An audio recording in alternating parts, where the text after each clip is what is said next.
Morning, everyone. It's Joe Waxman, and I'm back with another mini reading. This morning, I would like to go over the chart of Adolf Hitler, not because I admire the man, but because it's good to know what makes people tick and what makes people do horrible things. And, this is, after all, the study of astrology. I can't just pick people that I love and admire all the time. It's got to be well-rounded, and you got to look at the good as well as the bad. So Adolf Hitler. Also, I just want to do a really brief look at Nicki Minaj's chart because she's making headlines with her recent tweets about being careful. Now she's being targeted by the left, and I just think it's fascinating. So I just want to look at her chart as well. Let me share my screen.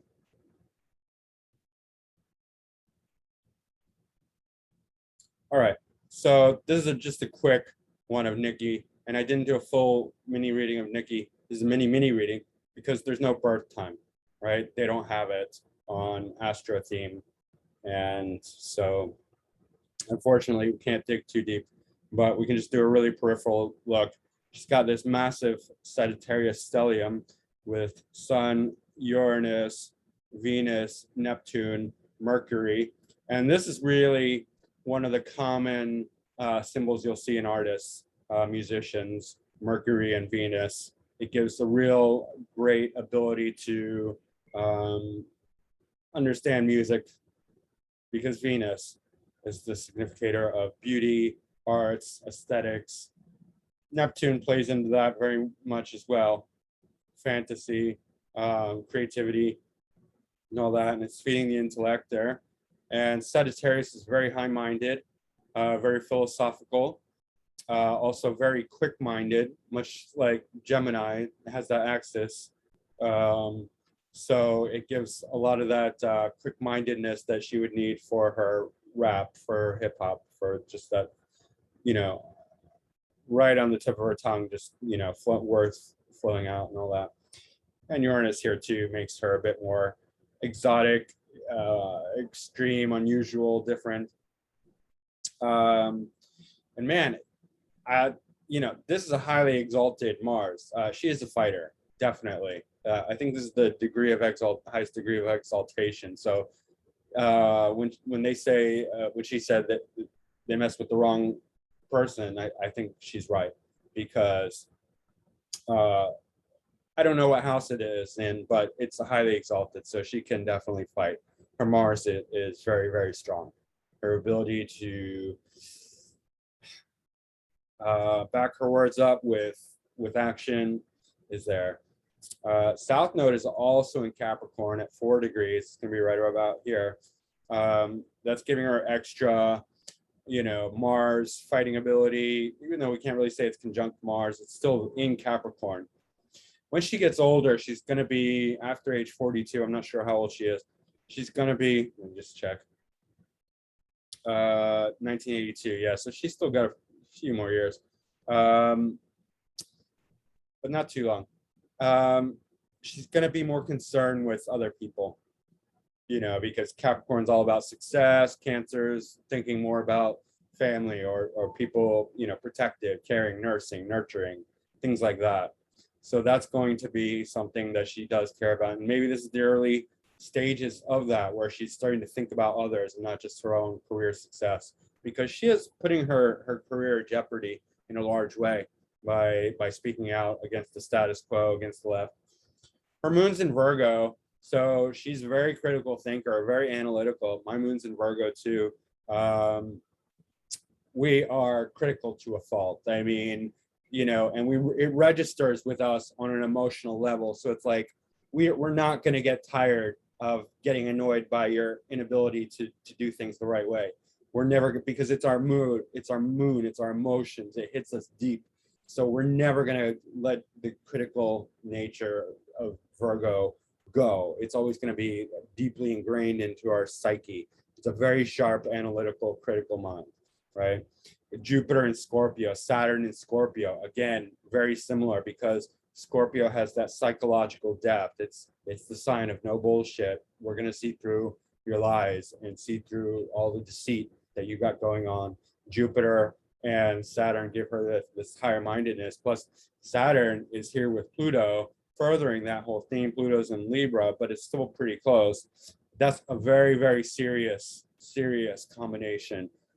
Saturn Pluto combinations make somebody hardworking as hell, inability to let things go relative to the sign and house that it's in. They're just going to take things super responsibly and work hard, almost in an obsessive way. Like Pluto makes Saturn work even harder. Saturn makes Pluto work harder. Pluto makes, yeah, because they're obsessive. Pluto's obsessive. Saturn's just nonstop like work. So it's just like the work becomes obsessive and deep, and like it's really super hard to let go with this combination. So I mean, that's really interesting. And pretty much, I mean, that's a square. That's Mars to Pluto. I mean, that's even, you know, make things even worse. I mean, I would not want to be on Nicki Minaj's bad side. Let's put it that way. That is so competitive, super competitive. That's I mean, that's similar to what Bruce Lee had going on. He had a little bit different. He had a T-square with Mars, Saturn, and Pluto. But super driven, super hardworking, fighting ability to the 10th degree, maybe even the 11th degree. Yeah, I would not mess with Nicki Minaj, but it should be great to watch, you know. So good on her for finding something to stand up for instead of whatever. I don't want to badmouth her. Good on her. Good on Nicki Minaj. Okay, Adolf Hitler. 23 April 1889, 6:30 p.m. in Braunau, Austria. Okay, 0 degree Taurus sun. So, just about Taurus in general. Taurus, among other things, being fixed Earth, often plays a role in sort of cult leaders.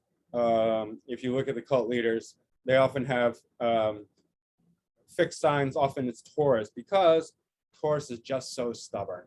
And being at 0 degrees, it's like stubborn to the max, just because a 0 degree planet is like a newborn. It's a baby in that sign. It does not know its own limitations. So it's just exploring to the extremes of that nature. So this is like Taurus to the extreme, Taurus to the most stubborn, Taurus to the most Taurian that they can be, just because it's like not holding itself back. It doesn't know limitations. It's going to be Taurian to the max, right?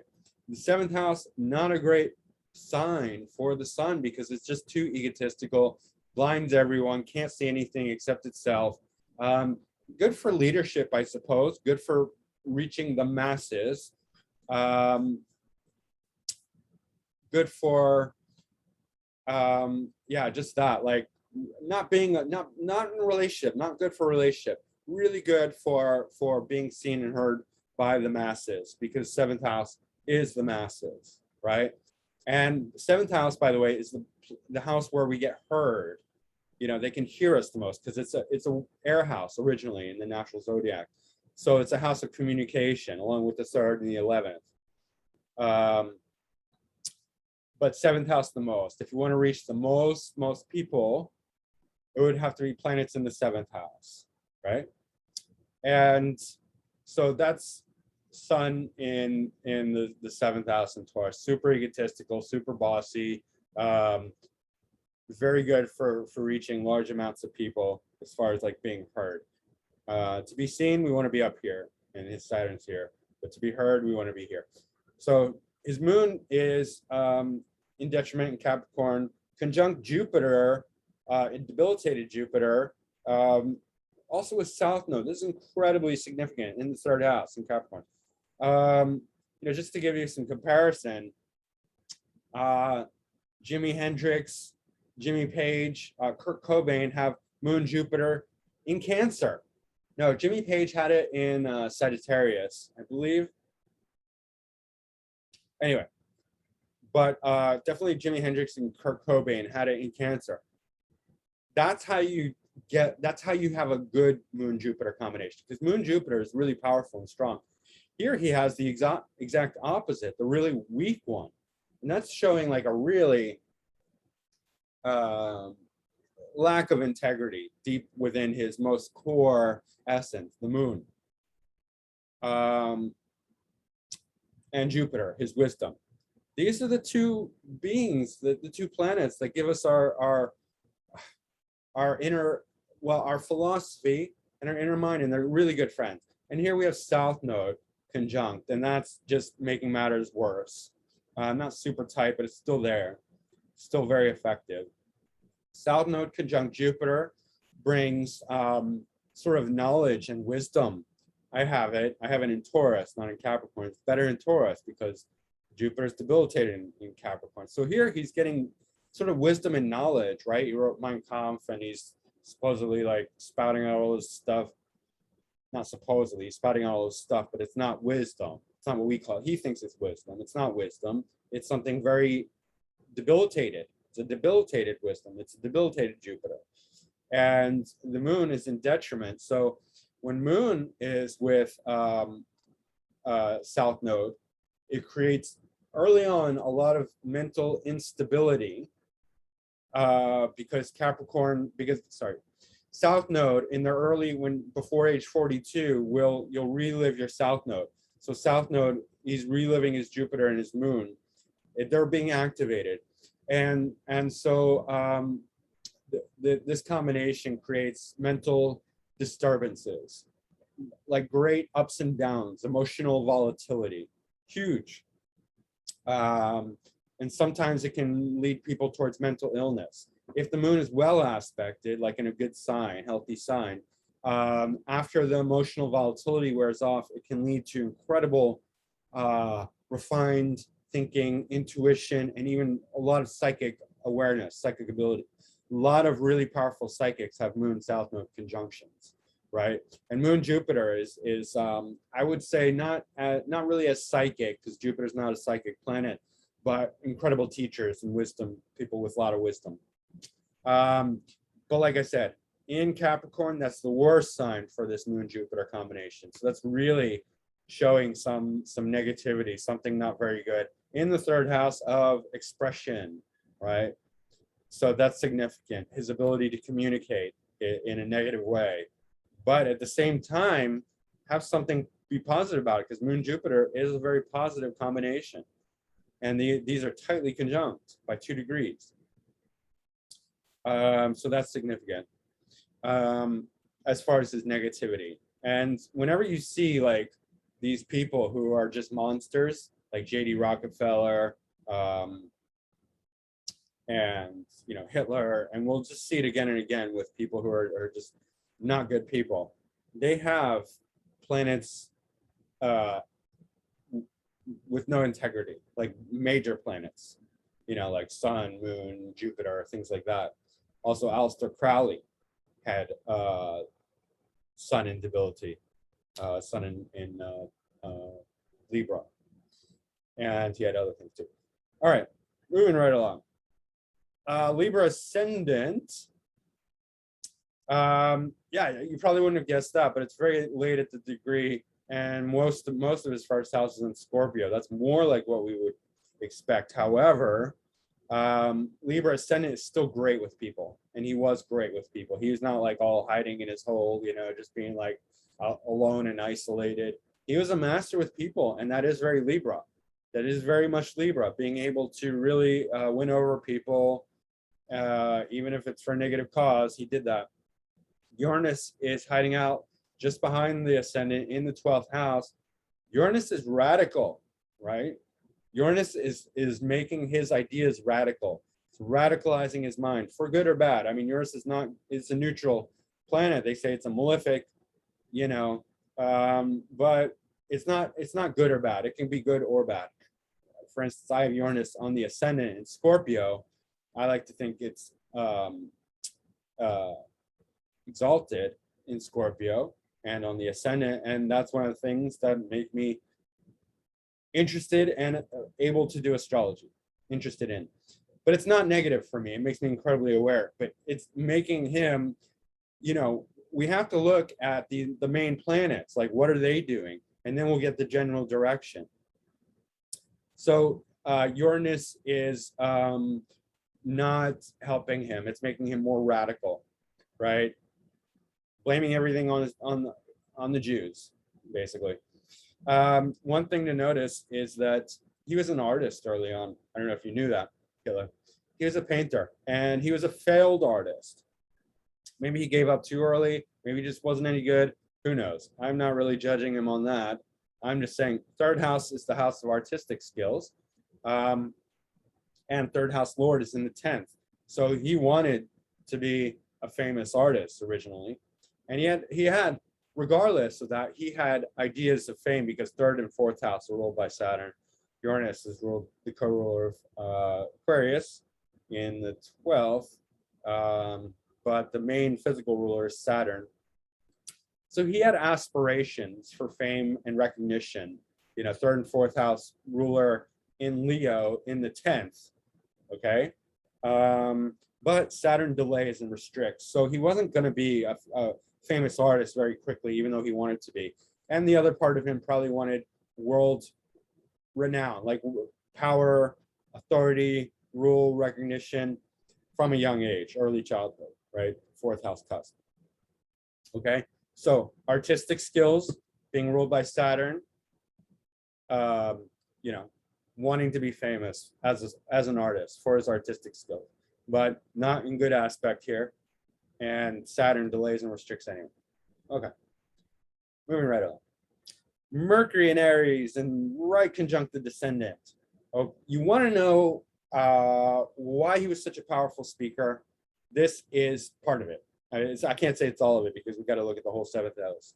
But Mercury in Aries, so inspirational, so aggressive, right here, able to speak to the masses, right? He was so inspired, so angry, so aggressive. Remember, Aries is the fire starter. They can light fires, especially in the seventh house. Others, this is where you see motivational speakers, right? You'll see this. Tony Robbins had Aries in the seventh house. Libra ascendant motivational speaker, right? Mercury in Aries conjunct the descendant, so powerful for reaching out to other people. It's lighting fires. He's just like sparking everyone to be, with his agenda, his manipulation, his propaganda. It's all the Jews' fault. We're going to raise Germany and we're going to become superpower and, get rid of those pesky Jews.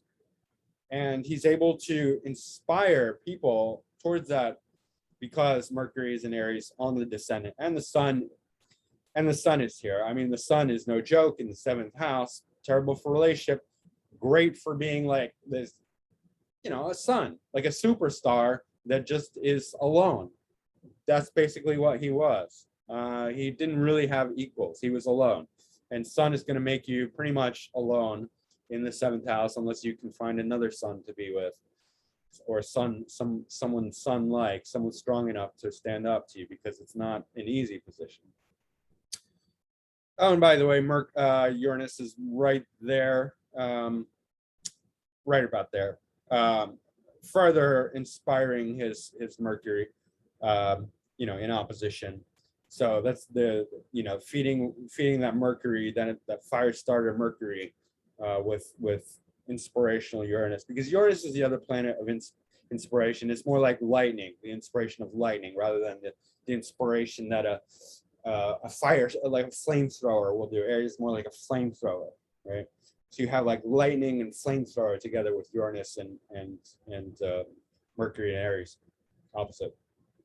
And there's a relational aspect anyway. So like when he's with others, this Mercury Aries really comes out, like when he's speaking to other people.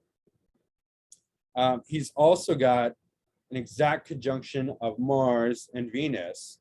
Venus is his ascendant lord.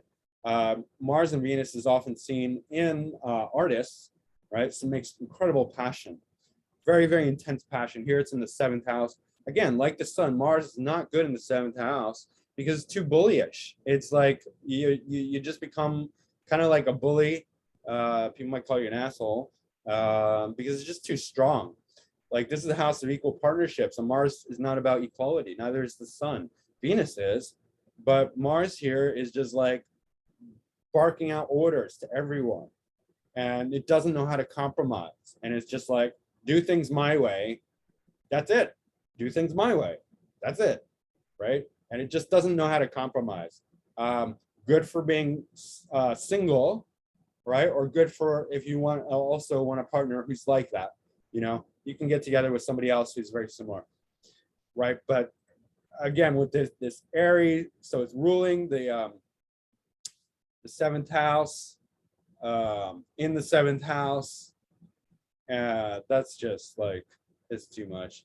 2nd house as well. I don't, well, his values, I don't know. He's able to really express his values, his hatred, his hating value, because 2nd house's values, it's in Scorpio, right? Scorpio can be dark. Scorpio is the most dark sign potentially. So he's bringing in those dark values into his speech and his self. He's going into like the relationship realm, and when I say relationship, this is relationship to all people, to large groups of people, right? He's going into his speeches, his powerful speeches. This is why he's such a powerful speaker.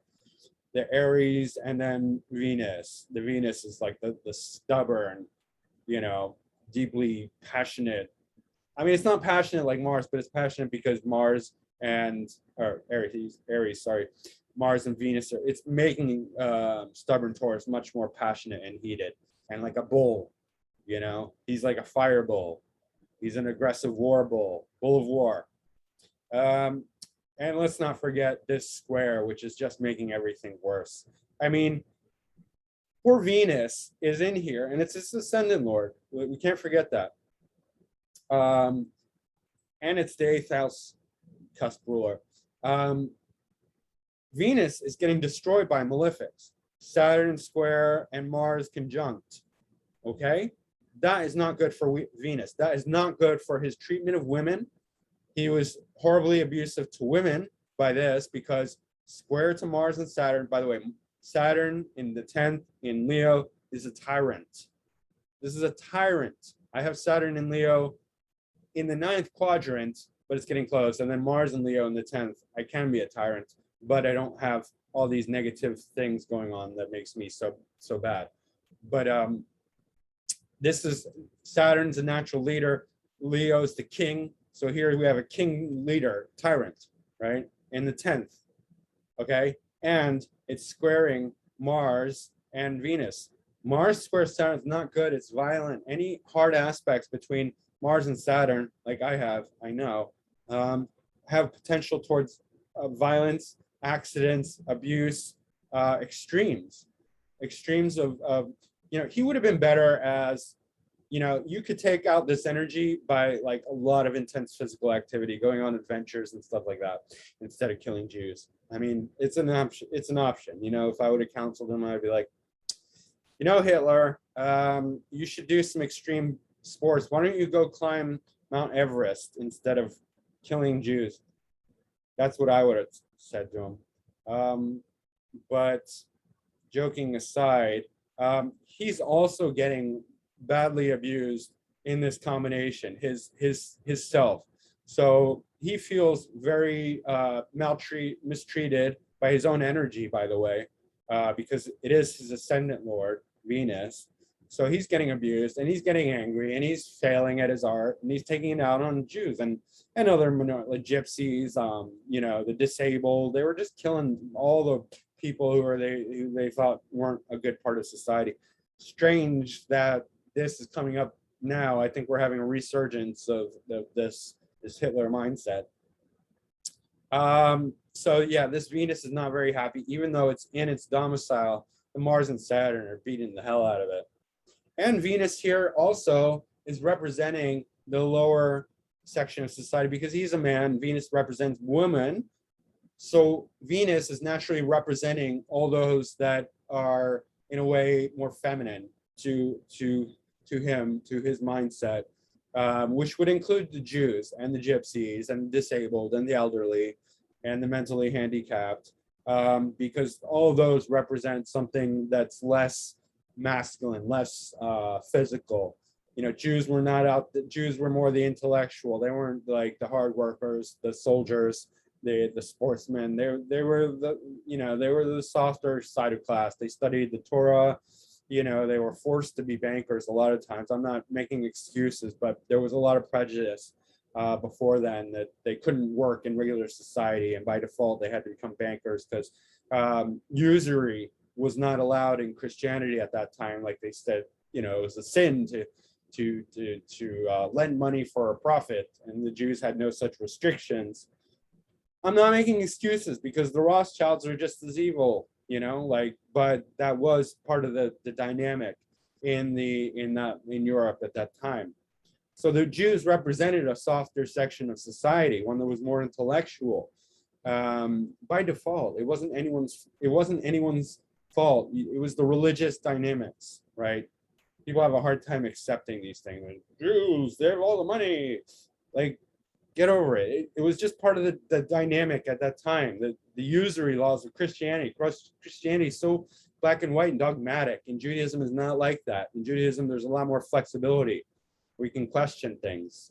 I mean, I'm a Jew by blood, but I'm not by, you know, by religion. I don't practice Judaism, but I know about Judaism.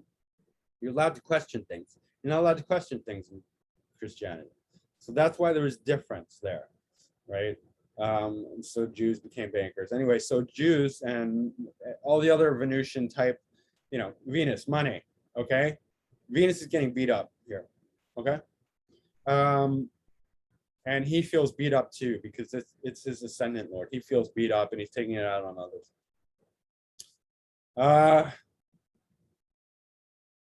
Pluto, Neptune in the 8th house, Gemini,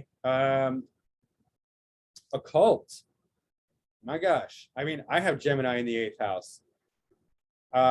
Gemini in the 8th house is fantastic for the occult. I mean, that comes with Scorpio ascendant, but here it's because it's late degree Libra. His 8th house, the cusp is in Taurus still, but 8th house in Gemini, because Gemini is the intellect. So we're intellectualizing all the deep secrets, right? Hitler was an occultist. I mean, he was now an occultist. He was obsessed with it. Pluto in the 8th house in Gemini, right? That's why Scorpio has Gemini in the 8th house, because Gemini, you think like, why would the Scorpio ascendant want Gemini in the 8th house? Scorpio wants to understand Scorpio things. So he's saying, hey, Gemini, get in my 8th house and decipher all those secrets for me, because Gemini has the power of the intellect. Right, so Gemini in the 8th house is wonderful for understanding all those deep secrets. Gemini is kind of superficial and butterfly like wants to float all over the place, but Scorpio is the opposite. It's like going deep, focus, you know, pay attention, focus. So it's bringing Gemini all the way down into the depths of Scorpio, and Pluto here is furthering that. It's really dragging, it's really bringing a lot of intensity. Neptune, so Pluto is the psychological aspect. Neptune represents the predictive, more psychic aspect of the outer realm, you know.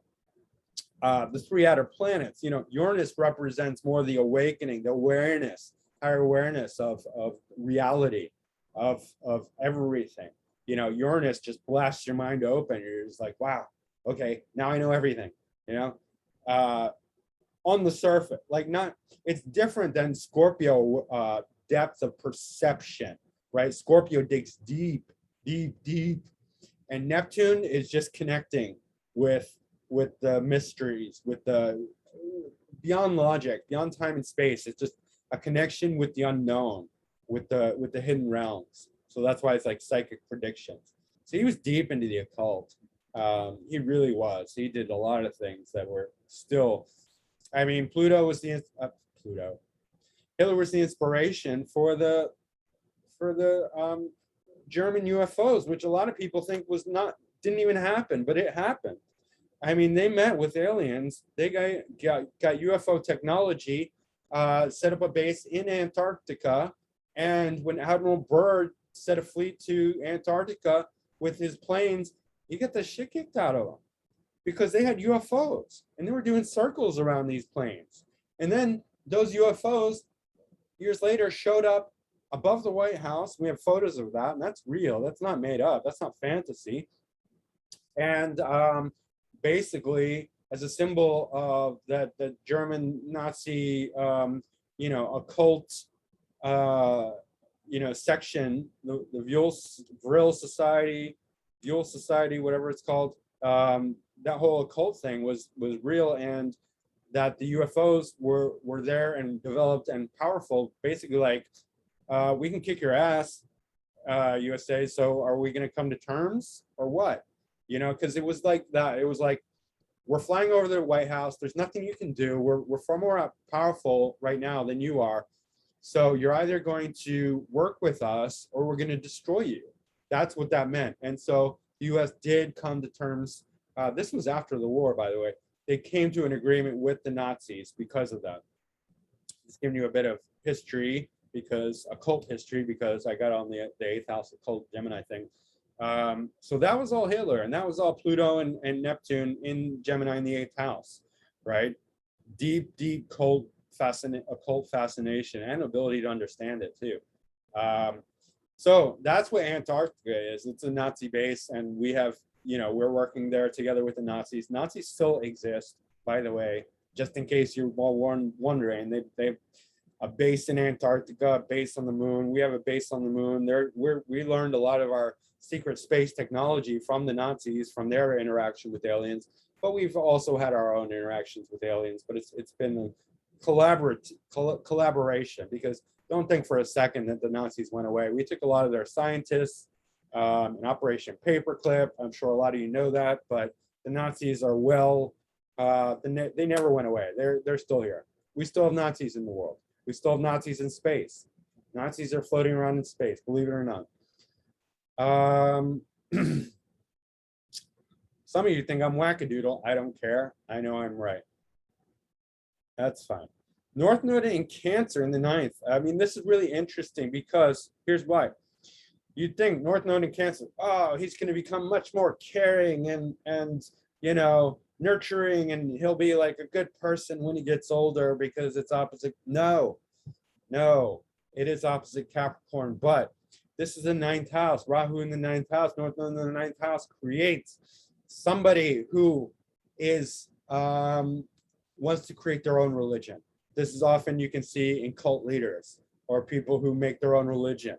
I should do L. Ron Hubbard's chart because I think we'll find something similar. And he did. He created his own philosophy. I know somebody else who like completely rejected all the philosophies and majored in philosophy and then made up his own philosophy, because that's what North Node in the ninth house does. North Node is it's like this incredible obsession for material gain that is at the same time has a certain amount of fakeness to it, right? So here he's like creating a fake religion, a fake ideology, a fake philosophy. It's a philosophy. It's just not grounded in anything real, right? Like killing Jews is not a philosophy of life. Killing minorities, killing gypsies, killing handicapped. That's not a good philosophy for life. I don't care what you say. That's not a healthy philosophy because it's disposited by, the moon, debilitated or in detriment, and a debilitated Jupiter and South Node.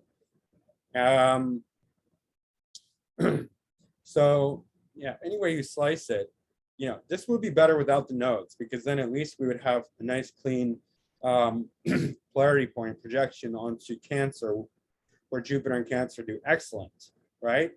So here he could have had a nice philosophy of life, but the North Node just ruins those chances, because even if we have the projection of Moon and Jupiter, we still have North Node, Rahu, North Node wants to take things way out of proportion. It wants to go to the extremes. So here we have the realm of philosophy. We also have Chiron here, and I think that's playing something into it because Chiron is the planet of rejection and wounds.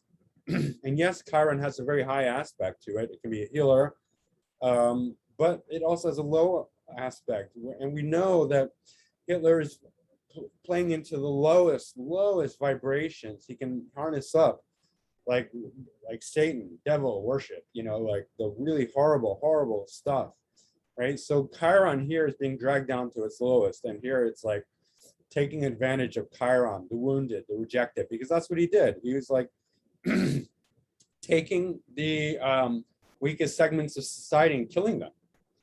I mean, I don't care what you say. You might say, well, no, the Jews had too much power, right? Well, okay, why was he killing gypsies? Why was he killing handicaps? Why was he killing elderly? Why was he killing mentally handicapped? Why was he killing, Catholics even? He was just killing everyone he could. If the Jews had too much power, they would have not have been killed. I'm sorry, they did not have too much power. They didn't. They just would not have been killed if they had too much power. So he's taking advantage of wounded and rejected people here, right? And like I said, Saturn in Leo can just be a real tyrant. The healthy way to have Saturn in Leo is humility, right? Because they're both have a natural tendency towards leadership. Leo is a leader more on like the creative side, the arts, the social, the figurehead, the spokesman, being like the king. But Saturn wants to actually lead behind the scenes, and it doesn't want the limelight, but it still wants the lead. It wants to, establish the law. It wants to be the authority. So here we have a total tyrant. He's a king, authoritarian king. That's fascism. That's cruelty, especially square to Mars, square to Venus, with Mars there. That's too much. That's too intense, right? Guys, I think I made a case for Hitler being Hitler. So that's pretty much it. And we already looked at Nicki Minaj. So this is what a very unhealthy tyrant looks like. Somebody who from early age wants to rise to power and gain authority. Yeah, and like I said, I do have some similarities to Hitler because my ascendant's right there, and my Uranus is right there, and my Saturn is right there, and my MC is right there, and my Mars is right there. But I'm not evil, and I'm not interested in killing anyone. So anyway, and I have a bunch of 7th house planets too. That's probably why I do these videos, right? The Saturn, the Mars and Leo especially, and then the 7th house planets. Anyway, enough about me. If you like this, don't forget to like, subscribe, share. Go to my website if you want to book a reading, macroastrology.com. And thanks for watching. I will be back soon. Bye-bye.